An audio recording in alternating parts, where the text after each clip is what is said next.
Bom dia, boa tarde, boa noite. Está começando mais um podcast aqui no Estúdio 21, na Fazendinha em Carapicuíba. Eu sou Mila Posse e tenho muito prazer em ter você aqui.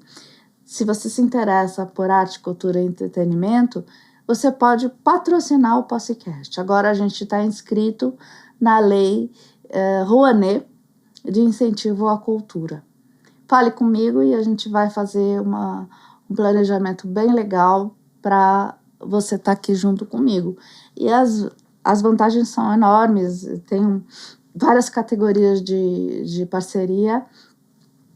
Por exemplo, estar aqui com a sua marca no nosso telão, participar de um livro que está sendo feito a respeito do programa e muitas outras vantagens. Fale comigo e a gente vai fazer uma parceria bem bacana. Eu estou introduzindo aqui no podcast, nessas últimas semanas, a descrição para o pessoal que tem baixa visão. Então, meu nome é Mila Posse, sou uma pessoa com nanismo, tenho 1,15 m de altura, cabelos loiros, cacheados na altura do ombro, a pele clara, olhos castanhos esverdeados, uso um óculos de armação verde, estou vestindo uma blusa roxa ou bordô com um lenço cor-de-rosa, e o meu ambiente aqui é uma parede laranja com uma cortina laranja atrás de mim, né? As outras paredes do estúdio são de madeira. Aí a gente tem 3 quadros aqui da Adriana Cabral, que é a minha irmã, são 3 marinas. O telão atrás de mim com a marca do programa, que é em verde e laranja, o Possecast, e uma mesa ocre.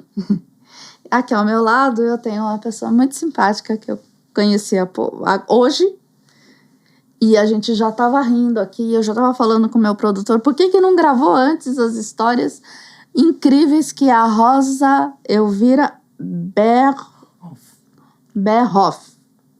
Se eu estiver falando errado, ela vai me corrigir. Prazer, Rosa. Prazer, muito Bem-vinda, obrigada. Querida. Muito obrigada. Você faz sua audiodescrição? Que é a roupa que você está vestindo. Eu sou uma mulher de origem índia. Estou neste momento com cabelos mais compridos, meus olhos pretos e minha pele morena, vestindo um macacão preto, uns brincos dourados, que eu gosto muito, e estou, neste momento, frente a um bloco branco e uma caneta, porque gosto muito de fazer anotações. Bem-vinda, vamos conversar então da sua carreira, sua vida. A Rosa veio lá do Peru e está aqui no Brasil desde os anos 70. Desde 1965. 65. Uhum. E aí ela é um exemplo de liderança, de força, de resiliência. E eu quero que você conte essa história, que eu estou me enrolando aqui. E ela fala muito bem, e a gente já estava fofocando aqui antes. Diga, Alba Consultoria, é isso? Sim, eu sou CEO da Alba Consultoria e segundo algumas pesquisas de alguns jornalistas nessas semanas que passaram, me falaram que eu sou a única mulher CEO ainda em atividade, com 85 anos de idade, porque eu tenho 85 anos de idade. E 50 anos de atividade profissional no Brasil. Minha empresa tem 50 anos. Né? Nossa, que coisa linda isso. Então, são dois méritos gigantes, porque ninguém chega trabalhando aos 85 e uma empresa com tanto tempo também. Sim, e principalmente nesse segmento, né, como consultoria. Uhum. Porque consultoria é um negócio de inteligência, de conhecimento. Então, é mais difícil você transferir. É fácil transferir metodologias, mas é difícil transferir conceitos que apoiem um trabalho, né? Uhum. Então, filosofias, conceitos e princípios do trabalho. Porque cada um dá seu toque, cada consultor dá um toque muito pessoal à sua atividade. Então, normalmente, são atividades muito individuais, as consultorias. e poder fazer uma consultoria como a minha, que é uma consultoria que foca na formação de lideranças. Então, toda a minha expertise está em cuidar das lideranças das empresas, das instituições, na realidade, né? Líderes que cuidam de instituições, sejam organizações, sejam empreendedores sociais, sejam artistas. Então, o meu trabalho é com uma população bem diferenciada, porque elas sempre serão os líderes das empresas que eu estou trabalhando. Né? Presidentes, diretores e lideranças das empresas.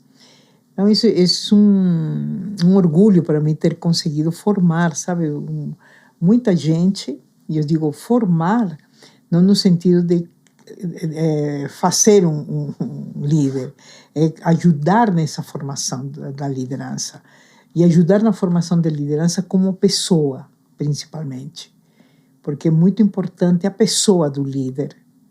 E eu entendo que liderança é um estado de ser, não é um papel. Foi uma frase, essa frase eu pesquei e grifei aqui nas minhas perguntas. A liderança é, antes de tudo, um estado de ser. Um estado de ser, né? Porque eu digo sempre assim, o líder, ele traz o propósito, ele traz a consciência, ele traz o justo, ele gerencia o certo e errado, e ele faz o bem, o que é bom para ele e o que é bom para o outro.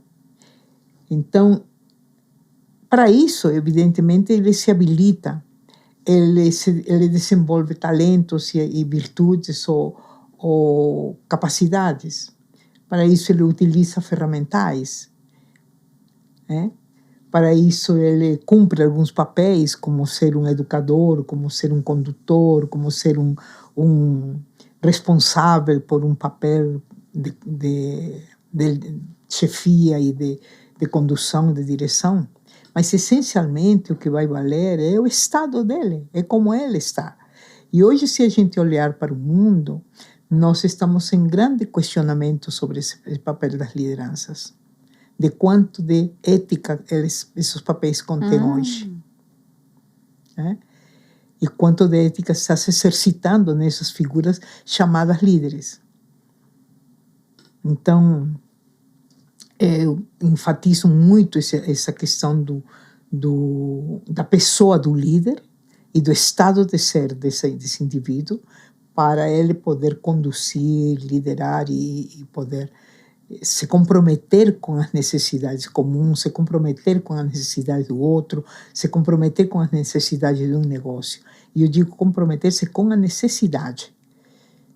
Não comprometer-se somente. Ao comprometer-se com a necessidade, ele vai propiciar o ganho, ele pode fazer grandes resultados, ser medido em resultados concretos de dinheiro, né? Mas não é, o seu papel não é somente produzir um número. É produzir o significado do número. Nossa! Que profundo, que legal. Você acha, então, que o nosso grande problema de hoje com os líderes não é em si a parte prática da função dele, é mais a formação anterior a ser líder, a ética? Sim, sim. Eu digo o seguinte,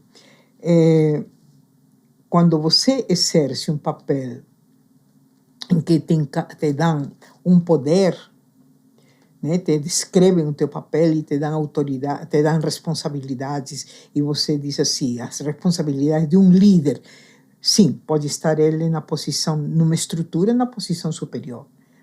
E não necessariamente por estar sentado naquela posição superior, na estrutura, ele é um líder, do meu ponto de vista. Ele é um indivíduo investido de poder pela posição. que pode ele comandar e dirigir e dizer o que tem que ser feito, mas não necessariamente por uma relação sentida e percebida como vida, mas sentida e percebida como interesse, como oportunidade ou como responsabilidade. Tá? Então, não necessariamente quem está sentado na cadeira maior, em esse momento a gente pode reconhecer ele como líder. Nossa, pode parar a entrevista já, porque, cara, menina, isso dá pano pra manga. Sim, pensar. sim. A gente esquece disso, a gente fica focado no cargo e esquece da condição, base. Né? Porque temos que diferenciar duas coisas muito importantes. Tá? Quando você está dentro de um contexto, seja um contexto familiar, seja no contexto que você estiver. Em qualquer contexto onde você estiver, você terá um papel. Tá? Esse papel, não importa em que estrutura, se é a estrutura de você, pai, que dirige a casa, mãe que dirige a casa, o filho que obedece o pai. Não. Pode existir uma hierarquia, mas não necessariamente a liderança vai estar em quem senta na ponta da mesa. Então, temos que diferenciar o poder otorgado ao papel.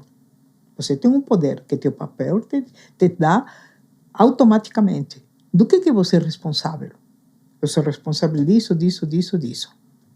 Para essas responsabilidades eu tenho que me habilitar e eu tenho que me comprometer e tenho que cumprir. Mas tem uma outra dimensão, que é uma dimensão da autoridade. Tem um poder. A autoridade é a conquista que você faz pela tua própria capacidade, pela tua maturidade, pelos atributos que você possui, que se aliam a teus descritivo de papel e que permite que você, essa união dessas duas partes, você consiga fazer um exercício de liderança. E a autoridade vem de quê? Vem do meu posicionamento, vem da minha atitude perante a vida, vem da convicção que eu tenho a respeito das coisas, vem do comprometimento que eu tenho com o mundo, vem de vários aspectos que são muito pessoais. Vem da minha própria sabedoria, da maneira como eu lido com as coisas do mundo. Então, eu posso ser uma autoridade sem ter um cargo. E ser reconhecido como alguém que é confiável e que tem uma boa palavra para eu seguir. Essa é liderança. E é aí que você atua. Aí preparando a pessoa, as pessoas nessas duas dimensões, porque as duas têm que ser cumpridas. Que bonito. A dificuldade de comunicação entre as gerações, a formação de líderes, sucessão empresarial, cultura organizacional e governança. Uhum. Isso tudo que você trabalha. Eu trabalho com isso. Uhum. Vamos falar, por exemplo, da sucessão. Tá? Nós estamos hoje já com uma data marcada para a escolha de um novo presidente. Sim. Né? Então, estamos obrigatoriamente tendo que lidar com um processo sucessório.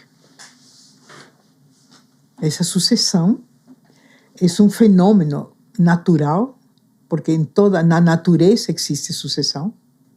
Na família podemos pensar na sucessão.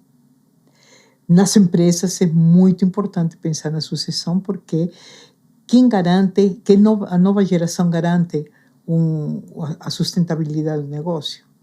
Quem serão as pessoas que vão conduzir, depois desta geração, o próximo passo de uma empresa? Esse tema tem sido muito discutido hoje nas empresas, o tema da sucessão. Porque com a mobilidade tão grande que existe, saio daqui, vou para outra empresa, depois para outra, depois a permanência muito pequena, etc., o que garante a sobrevivência de um negócio? A sobrevivência de um negócio está garantida primeiro, pela missão, por aquilo que deu origem ao negócio, porque um negócio surge para satisfazer uma necessidade da sociedade. Um negócio se mantém pela sua cultura, por aquilo que ela acredita. E são valores, são crenças, são modos, são formas de atuar, a ética da empresa e sua cultura e tudo mais. Então, eu me sustento por aquilo que é o meu produto. A maneira como eu posiciono o mercado, produto, cliente e toda a cadeia de valor de uma empresa. Então, nesse momento, nós pensamos na grande diferença que existe entre você substituir um dirigente. Então, vamos contratar do mercado, fulano que é muito bom, para substituir o outro bom que está aqui, porque decidiu sair ou vagou a posição. Isto não significa sucessão, isso significa uma substituição de um dirigente. Quando se fala em sucessão, está se falando naquela transmissão, principalmente, da cultura, do DNA da cultura desse negócio. Pessoas que podem seguir e entender e compreender e receber o legado das gerações anteriores. Então já há um processo muito mais profundo do que somente contratar para poder substituir. Tá? E as empresas estão percebendo que há uma necessidade que isso aconteça, não só na cúpula da empresa, mas que dentro da empresa se retenha e se assegurem os melhores talentos para que elas sustentem. Então, não é também um ato em um momento no tempo da empresa, num período da empresa. É uma filosofia de como fazer a manutenção e a garantia da sobrevivência do meu negócio. Preparar pessoas em processos sucessórios que possam ir substituindo nas gerações outras pessoas. A geração Z, né, os que estão agora começando a mandar nas coisas, né? Sei. É o pessoal de 30, né? Uhum. Eles têm muito conhecimento, têm estudo, né? Mas eles não têm a vivência. Uhum. Como é que a gente pode fazer esse intercâmbio de quem tem a vivência com quem tem estudo? Uhum. Porque me parece, às vezes, que a gente fica apegado, Uhum. né? Quem tem a vivência acha que sabe tudo e que por causa dessa vivência, desse caminho todo percorrido, né, que é riquíssimo, não precisa fazer a lição de casa daquele beabá, tudo certinho. Já sei como faz, não preciso aprender de novo. E quem tem o conhecimento, o estudo, não consegue entender a importância da vivência. Uhum. O cara fala, não, mas eu sei a teoria toda, é só aplicar, né? Não, é isso um pacto. E como é que a gente faz essa transição uma pactuação, eu digo mudança, assim, né? Temos de um lado o jovem que naturalmente, sem nenhum processo, sem nenhuma visão crítica assim, de julgamento, é aquele que está está trazendo e vivendo um novo mundo de transformação que se deu em muito pouco tempo. E eu digo o seguinte, as pessoas a geração de maior sofrimento nesse momento é aquela que está entre 35 a 50.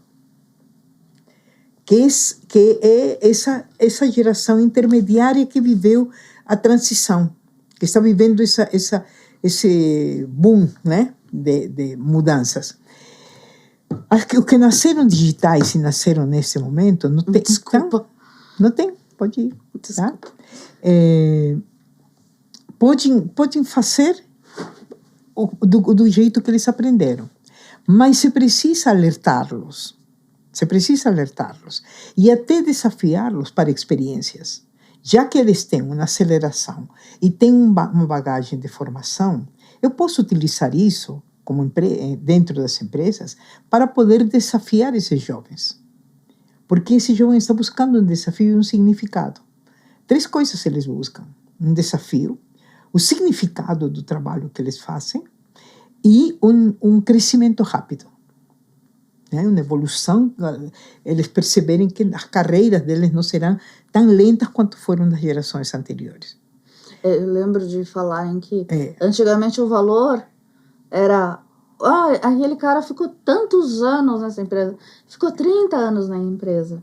E agora já não é mais isso, não é tão valorizado a quantidade de anos, tempo. Porque aí parece que o cara está acomodado. Exatamente. Então eles valorizam mais se o cara mudou, para onde ele mudou, como ele mudou. Sim, essa valorização, mas essa valorização, o jovem precisa ficar alerta de que ele não consolida alguns conhecimentos e não consolida algumas experiências porque não dá tempo de maturação. Tá? E para a geração de mais idade, há um desafio muito grande também, porque ele próprio, essa geração também está sofrendo a mudança e até um pouco espantado, vamos dizer assim, com essa mudança e tendo que aprender com muita velocidade a compreender que mudança é essa, que coloca em questão muitos parâmetros que ela tinha para poder trabalhar. Então, essa geração precisa também se despir dos preconceitos com ela e com a geração mais jovem. Porque ela também tem preconceito. E a minha proposição, eu digo assim, tanto para o tema dentro das empresas, os temas da força de trabalho, nessa diferença, quanto nas mulheres, o papel da mulher, que também está tão forte, a reivindicação de direitos e de movimentos, e nunca teve tão forte, né? Na minha história, que desde 85 anos, eu não vi nenhum momento tão ativo e tão presente e tão pulsante em relação ao tema mulher. Né? Então, eu digo o seguinte, há uma necessidade de aprender a pactuar. Aprender a pactuar ou repactuar. Faça sua proposição. Faça sua proposição. Jovem, faça a tua proposição. Maduro, faça sua proposição. Pactue, repactue. Formas de convivência, formas de produção, formas de troca, construção, e olhe para um objetivo comum. E o objetivo comum é fazer a entrega de resultado dentro de uma empresa, é uma entrega de resultados e uma condição muito favorável, criar condições favoráveis para poder operar, para poder trabalhar. São 2 campos de pactuação. Como que a gente vai se organizar para entregar e como que a gente vai se organizar para criar ambientes favoráveis? Porque ambas as partes são responsáveis. Mas não há um momento da pactuação. E por que não há um momento da pactuação? Porque também mudou o modelo da produção. Hoje de manhã eu estava falando com uma pessoa que faz gestão, ele é um CEO de uma empresa que está no Canadá, que faz gestão da empresa em Los Angeles, em França, em África do Sul e em Brasil. E tudo remoto. E ele disse assim, eu não sei se as pessoas trabalham. Ele trabalha por todos. E como que eu faço essa integração cultural, essa integração de alguns códigos comuns, né? E nesse momento aparece uma terceiro elemento muito interessante, que é o cliente, porque quem avalia essas pessoas? Quem faz a avaliação da qualidade, da eficácia dessas entregas? É o cliente. O cliente que vai dizer para a empresa, olha, que bom aquela equipe que fez esse resultado tão bom na minha empresa. Então, pensa como mudou mudou a abrangência dos territórios, mudaram as formas de delegação e de acompanhamento e de controle, mudaram as formas de produção. Daquele chefe que passava para ver quem levantava para tomar cafezinho, quantas vezes ele levantava para tomar café. Hoje ele não sabe se a pessoa está sentada no computador ou não, porque ela liga, coloca aí uma tecla qualquer de um PowerPoint e deixa isso funcionando o dia inteiro. E a empresa acha que ele está trabalhando. Né? Então, é muito interessante hoje, que é altamente desafiador, a relação com a pessoa e a relação com o trabalho. Então, se isso atinge a todas as gerações que estão envolvidas, hoje você encontra 60 anos, 50 anos, 45, 35, 25 e 18, dentro do mesmo ambiente de trabalho. Essa pactuação é muito importante, né? Poder encontrar modos pactuados de poder conviver e diminuir os momentos de crise, de estresse e as disfunções. Como é que a gente pode aplicar tudo isso que você está falando, que eu estou encantada, no nosso convívio diário? Por exemplo, em casa, na família, porque você está falando, aí eu estou imaginando assim, empresas de grande porte, presidência da República, administração do mundo, global e tal. Estou pensando grande.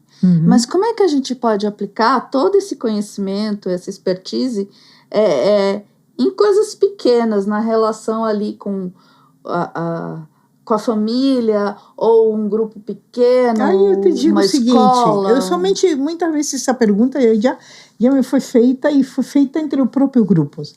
E a resposta é a seguinte: conta para mim, teus filhos que têm 7, 11, 16, fazem suas camas,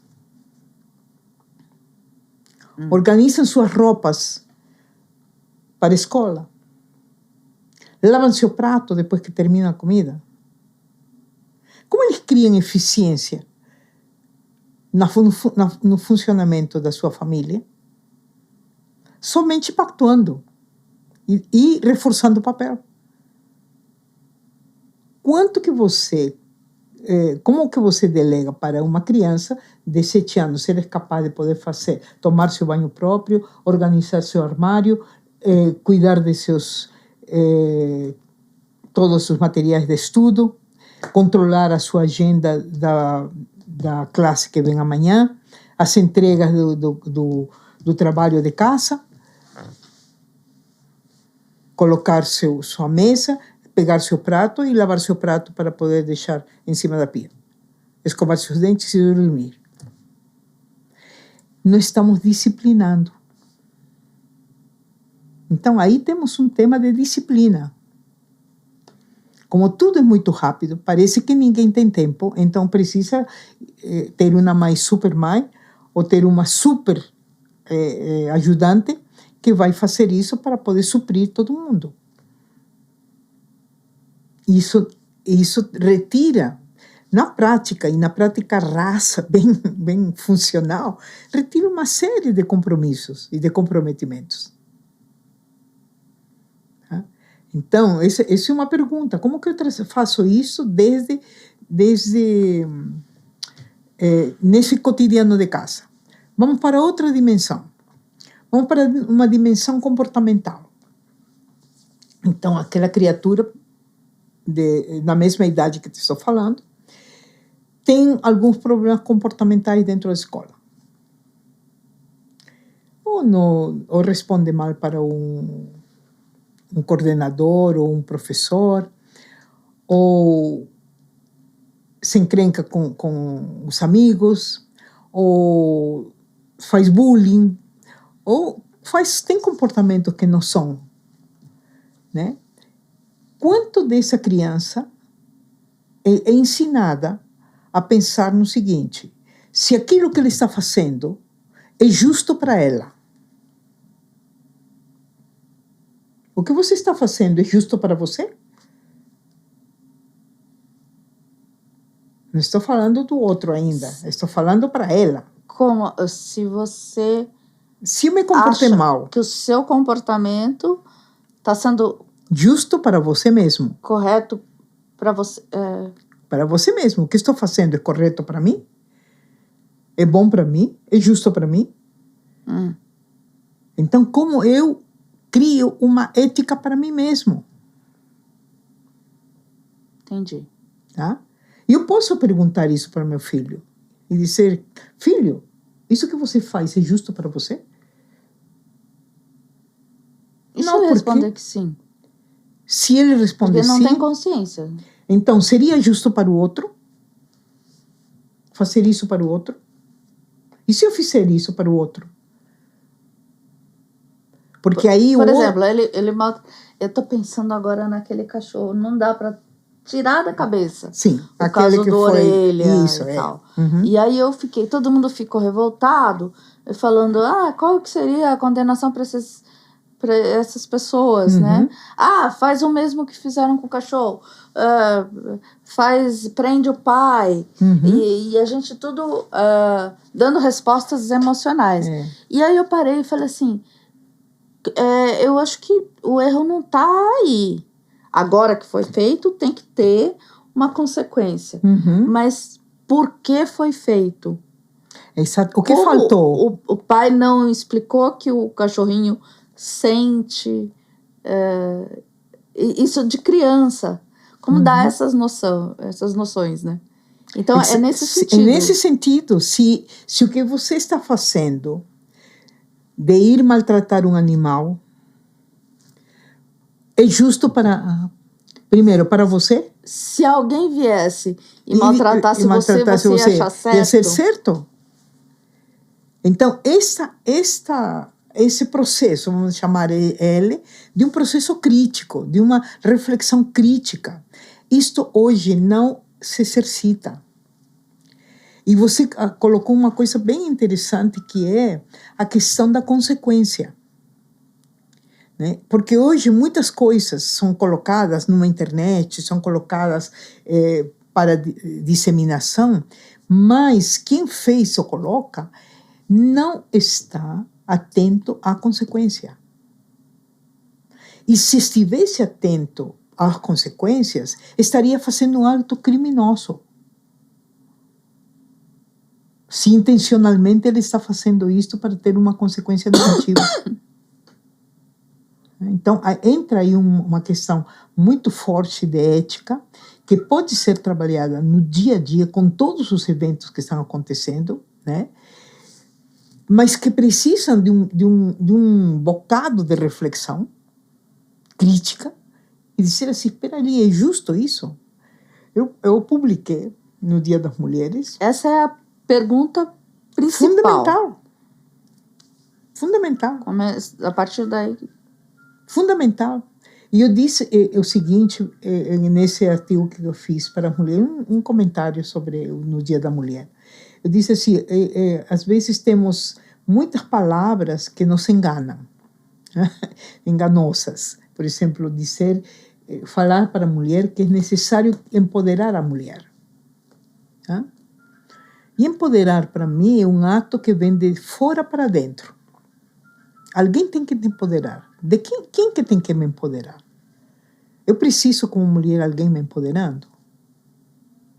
Se esse é um ato de fora para dentro, ele é transitório, porque ele pode ser retirado. Então, me torno vulnerável nesse empoderamento. Então, o que é necessário? Que se faça um movimento de dentro para fora. E esse movimento de dentro para fora, o que é? Autorize-se. Autorize-se. Mulher, você precisa se autorizar. Você que precisa dar para você mesma a permissão. E quando você me conta da tua história profissional, você se autorizou. E se autoriza a fazer, se autoriza a falar, se autoriza a ocupar território, se autoriza a se expressar. se autoriza a sentir, se autoriza a preservar seus limites e o respeito para seu corpo. Se autoriza para muita coisa. E, desta maneira, ela precisa estimular o outro lado, a esse outro lado também se autorizar.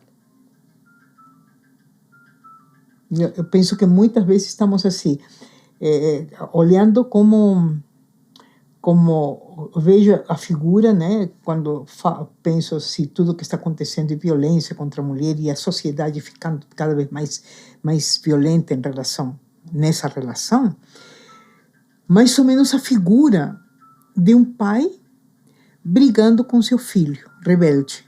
Eu penso que essa autorização e também isso não é uma pactuação, né? Tudo passa hoje. Eu acho que nossa sociedade, nesse momento, está precisando muito de uma negociação. Nossa, Rosa, você está falando coisas tão importantes, tão profundas. Eu tô meio perdida. Desculpa, gente. Desculpa o celular. Eu estava, assim, em outra esfera aqui conversando contigo. Tá. Então, você acha que eu não vou dizer... Eu acho que eu vou ser até cancelada se eu perguntar isso. Pode perguntar. A responsabilidade, por exemplo, no caso das mulheres, de tanto que a gente está sofrendo e que está aparecendo muito, né, de preconceito, enfim... qual a responsabilidade que nós temos em relação a quem nos agride? Porque eu estou vendo muita vítima e que as pessoas não conseguem reagir e que a gente não consegue prevenir isso. Tá.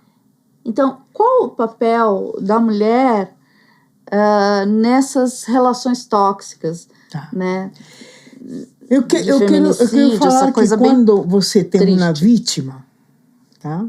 Quando você está na frente de uma vítima, e vítima real, às vezes nós temos vítimas reais e vítimas que são de processos manipulativos, né? Vítima real é aquela que sofre uma agressão e claramente ela foi vitimizada. Mas existe um processo manipulativo anterior que também já propõe uma relação de vitimização. Tá? Eu vou fazer a diferença entre o fato e processo. Tá? Tem processos de vitimização, que é o que a gente vive com a discriminação. Porque a coisa começou errada, né? Exatamente. Mas eu preciso de três figuras, três atores numa relação de vitimização. Eu preciso de um algoz. Eu preciso de alguém que está ali, que seja o grande cara ou a figura que cria o sofrimento. Eu preciso encontrar a vítima. E eu preciso de um salvador para essa vítima. Né? Assim, quem protege essa vítima, quem salva essa vítima. E muitas vezes nós, quando temos, por exemplo, um problema familiar, né? Onde uma das figuras é vitimizada, ou tem alguém que quer impor uma forma de atuação, quer impor uma situação, e começa a reforçar essa condição da vítima. E tem uma outra figura que diz assim, não, eles têm sofrimento, pode deixar, eu vou cuidar, eu vou fazer. Aqui pode existir uma sobreproteção, uma superproteção, afundando a vítima. Será que nós temos condição? A pergunta. Tá? A pergunta. Será que nós temos condição de que este que sabe para onde é necessário ir e este que sabe quais seriam os mecanismos de proteção, poder criar condições de fortalecimento para que esta vítima possa sair da condição? Porque esse aqui cria medo. E esse aqui cria culpa. Um Salvador cria culpa. Por culpa de isto, eu não estou conseguindo. E não consigo sair de vítima porque tenho medo de. Então, qual seria então a saída? A saída é: quais são os compromissos que eu tenho e os objetivos que vão me vincular a você? Se você é meu algoz, eu preciso dizer para você o que eu quero propor e o que eu quero conseguir contigo e qual é a nossa relação. E estar junto e dizer, sim, eu aceito até a tua direção, mas o resultado que nós queremos juntos conseguir é esse aqui. Então, como vou fazer para poder negociar esse resultado que vamos conseguir juntos? O que eu tenho que fazer com meu Salvador que está aí? Que está me afundando? Porque disse assim, coitadinha, deixa eu salvar. Não. Não é coitadinha que vão salvar, não. Teu papel é esse, meu papel é esse. Como que esses dois papéis e que responsabilidades nós temos? Não se trata de culpa, se trata de cumprir responsabilidades. Então, se eu tenho uma mulher que cumpre responsabilidades de uma família, mas tem um parceiro que some sem responsabilidade, eu tenho que negociar esse papel.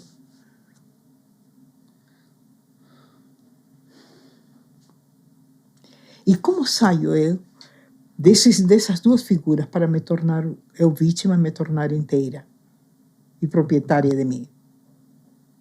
Só pactuando. Dizendo assim, a partir de agora, esse comportamento não é aceito. Agora eu espero que você faça tal coisa. E pactuando quando, onde e como é necessário que tua responsabilidade se cumpra para que a gente possa fazer um bom contrato. Nossa, é um jogo de estratégia, né? Um jogo de estratégia. E que nós não estamos conseguindo trazer ele porque, como envolve muito emoção, tá? E realisticamente envolve sofrimento. Por isso, quando falamos de políticas públicas, quando falamos de decisões e políticas internas de uma comunidade empresarial, de uma empresa ou de um contexto social, que fazem e facilitam esse pacto. Tá? Quanto mais eu tenho um contrato com objetivo, por que estou junto? Para que estou junto? Eu sou uma mulher que não quero me colocar como uma referência, mas a minha experiência me diz o seguinte: eu tive que repactuar durante 65 anos de casamento e repactuar sempre, porque 65 anos de casamento você não mantém se não repactua. Se você não diz assim, agora teu papel é esse, querido, agora meu papel é esse, agora que os filhos foram embora, quais são os novos resultados, agora que nós estamos vivendo de tal maneira, como vai ser? E isso é constante. É constante, todos os dias. E em cima do que, Rosa, o que podemos pactuar? Podemos pactuar em formas de tratamento, em formas de reconhecimento, nas maneiras como a gente usa o tempo junto, e como programa esse tempo para a vida. Podemos repactuar no dinheiro que é material, nos bens que a gente produz. Podemos repactuar em relação aos compromissos que nós temos de papel como pais e de um grupo familiar. Temos campos de repactuação muito claros. Então, isso não é um idealismo, isso é muito prático. Eu no dia, é minha relação contigo, depois relação com o outro, como vai Por isso que eu digo o seguinte, estamos num momento muito interessante de sociedade em que as coisas precisam ser colocadas à mesa e repactuadas. Uau! Aí eu queria falar um pouquinho de etarismo. Você sentiu algum etarismo? Você dá bola para o etarismo? Porque tem esse movimento do NOTE, né? Que é New Order Live Inteligência de Vida dos Mais Velhos. Que são as pessoas que não estão nem aí para a idade no papel. Né? Que a pessoa se cuida, ela age, né? Tá ativa. Que você é esse exemplo. Assim, pessoalmente, eu digo para você que ao longo da minha vida, de 85 anos, eu, em nenhum momento, até hoje, tenho uma preocupação com minha idade. Eu não conto os anos. Eu contrato o tempo. Contrata o tempo. O que significa contratar o tempo? Tá? Por exemplo, cheguei nesses dias com meu marido e falei assim, fechei um contrato de 3 anos. Tá? Aí meu marido disse assim, você é muito petulante. Você sabe que idade você vai ter daqui 3 anos? Eu falei, não sei. Mas que eu contratei o tempo, eu contratei. Eu sei que eu tenho que entregar um contrato que eu acabei de fechar. Tem esse compromisso. Agora, e tenho esse que vai acontecer nesse meio tempo? Sei, eu teria que trabalhar para que aconteça. Né? Então, essa é uma coisa que... Duas coisas que me serviram muito. Primeiro, não contabilizar o tempo. Ai, vou fazer 30 anos. Ai, não vou fazer agora 40. Ai, não sei o que fiz. Não, nada disso. Nunca contei os anos. Até porque, como fui parindo, crescendo os filhos, trabalhando. Não tinha tempo para pensar no tempo.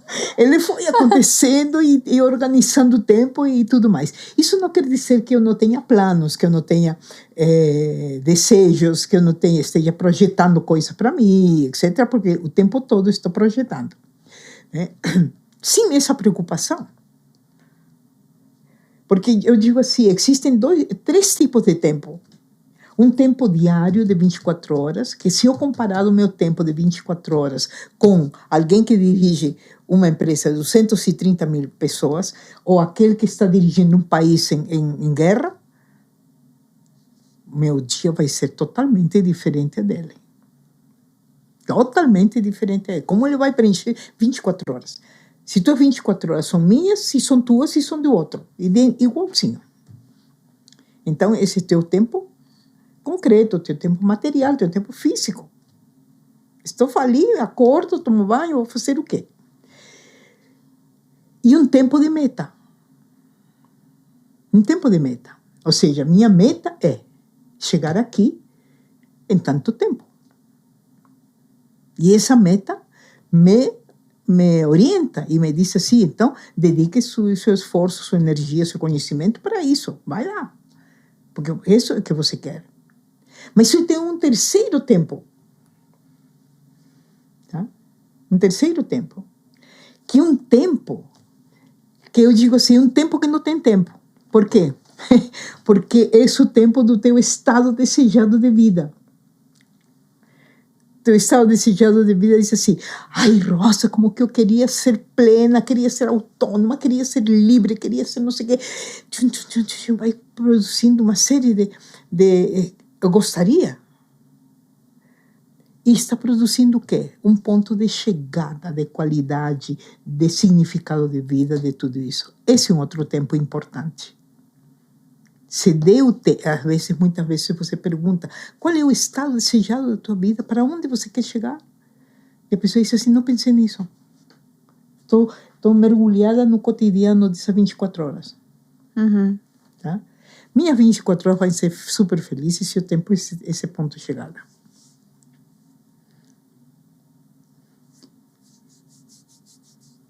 Você me dá respostas além do que eu perguntei. Desculpa. Eu tô encantada com a É que Rosa. sempre o pessoal, sabe que coisa me diz? Assim, então, tudo bem, se você está elaborando tudo isso, mas e na prática, como que isso é? Na prática, isso, desde que você elabore isso e tem isso como referência, a tua prática vai vir agora. No contexto da tua vida, na forma como você vive. Uhum. E as coisas ganharão muito mais sentido. Nossa, recebemos aqui a Rosa Berhoff. De onde vem o Berhoff? Vem do meu marido. Esse é o Que sobrenome dele, ele que é alemão. Uhum. E Elvira é peruano. Peruano. Alba é meu bonito. sobrenome. Alba. Uhum. Da Alba Consultoria, Alba que Consultoria. é meu nome.